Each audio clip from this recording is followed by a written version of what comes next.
Have you ever written a letter, poured your heart into it, sealed it with care, and sent it off only to receive no reply?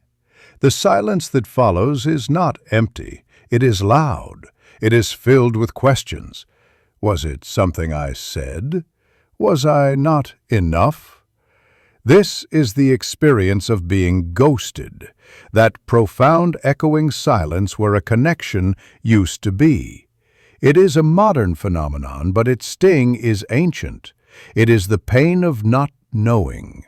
The ego, the part of us that seeks validation and answers, screams into that silence, demanding a reason.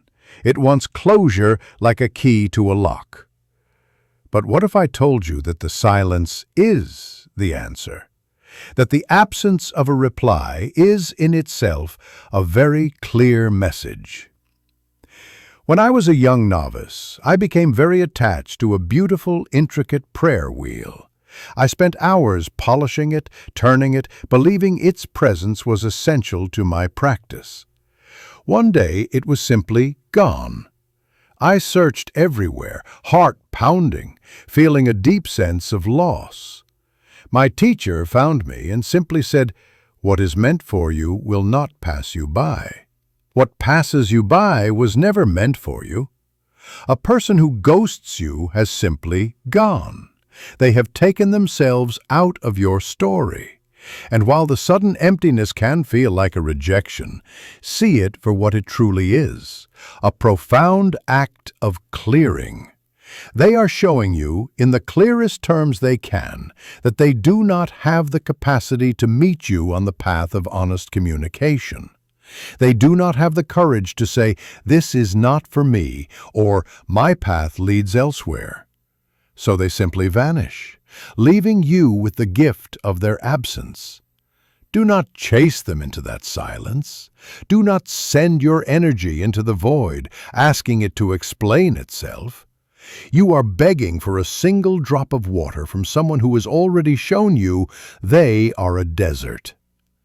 The healing does not begin when they finally explain. The healing begins the moment you stop needing them to. See this not as a reflection of your worth, but as a reflection of their limitations. A whole, mature person communicates. They say thank you and goodbye. Ghosting is the language of someone who is lost, avoidant, or simply unable to navigate the beautiful, difficult terrain of human connection. So, what do you do with this silence? You do not fill it with noise. You do not fill it with more questions for them. You fill it with a new, gentle question for yourself. Now that this space is empty, what can I grow here? That space they left behind is now fertile ground for you.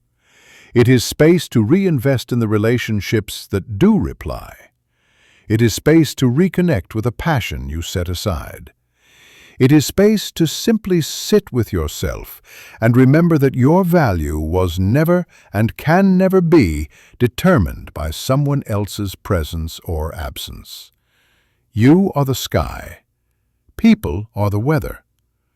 Some days are sunny, some are cloudy, some storms pass through. But the sky remains vast and unchanging. The weather does not define the sky. It merely moves through it. Let them go. Wish them well on their journey, and bless the space they left behind.